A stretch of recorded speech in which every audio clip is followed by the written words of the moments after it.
dignitaries, distinguished guests, ladies and gentlemen.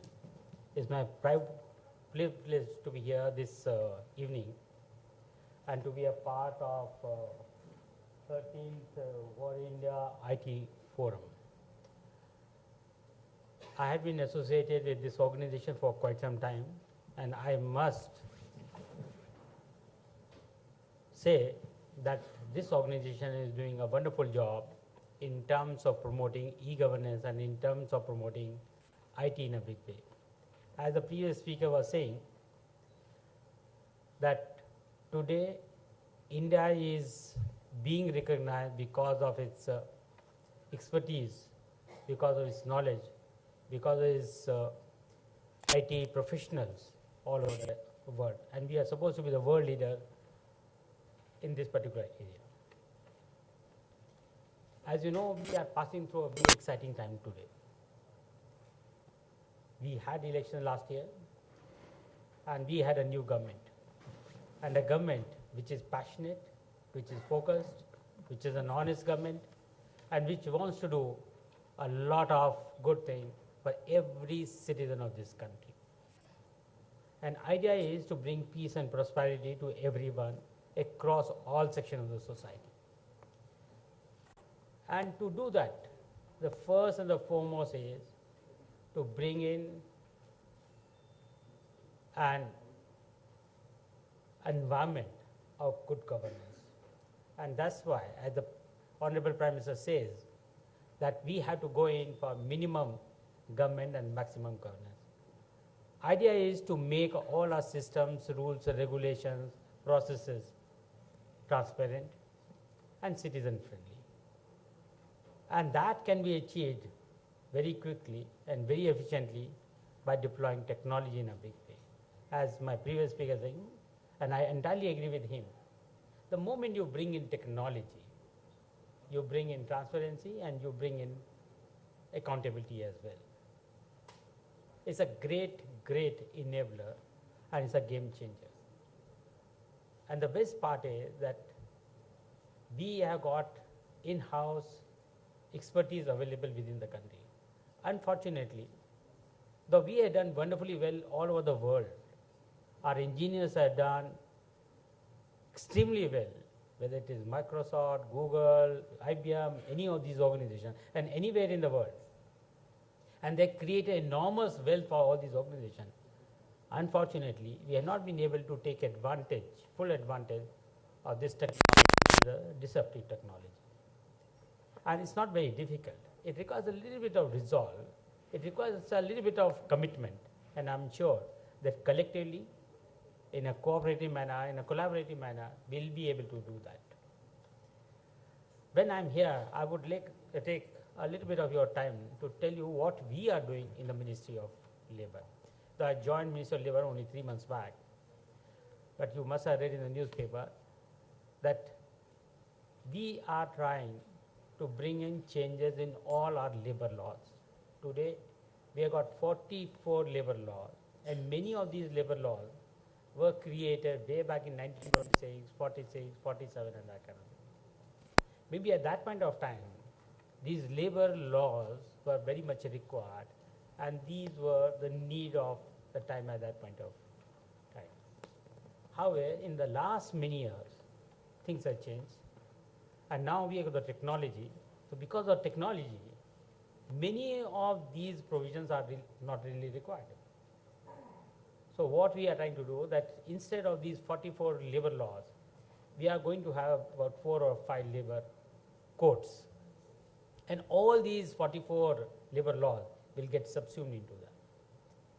And intention is that we should be able to help our young boys and girls to set up their enterprises with ease. And there should be an incentive to create many more employments and many more jobs. Today everybody is scared. हर आदमी सोचता है कि I should have less than 20 workers so that I am not under the clutches of labour laws. On the other hand, we must promote creation of jobs in a big way. There should be an incentive to create as many jobs as possible.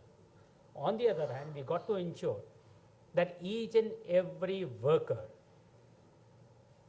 is safe, secure.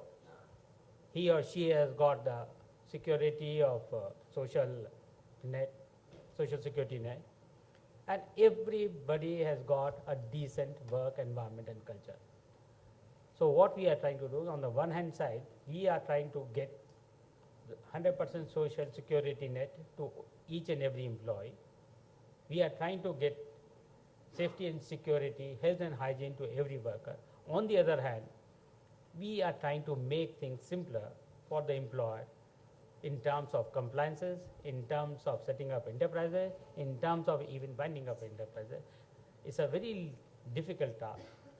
As you know, that there are a lot of resistance from many quarters, and we are very confident that in spite of the resistance, we'll be able to create an environment which will be conducive for economic growth and growth at every level, every section of society. Because unless we go in for the inclusive growth, this growth will be meaningless. As you know, even today we are one of the fastest growing economy in the world, and we take pride in that. However, this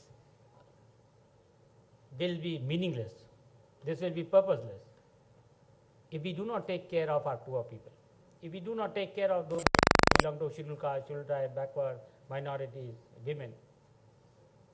We got to make it inclusive, and only then it is sustainable, and only then it will become a meaningful kind of exercise. And one more issue that has to be taken care of, that is skilling. We again take pride that we are one of the youngest nation in terms of demographic profile.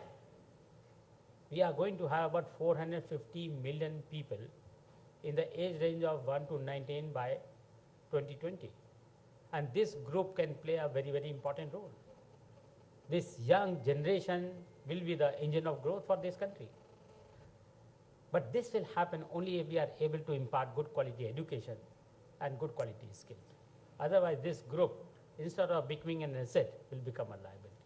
And that is what we are again trying to provide good quality skills through apprenticeship, through ITIs, and many other avenues of imparting skills. But it's again a Herculean task. It requires collaboration and cooperation at every level. And I'll be very happy if the industry and the academia, they can join hand with the government and the private sector, so that we create an environment where each and every citizen, and especially the young boys and girls, they are able to get skills, and those skills which are really required, like cloud computing, IT, biotechnology, and that kind of thing. I'm extremely grateful to the organizer for having given me an opportunity to be a part of this event, and I'm sure that such events will necessarily and surely take us to a greater height, and we will be able to create a country which will be happier, peaceful, and prosperous. Thank you very much.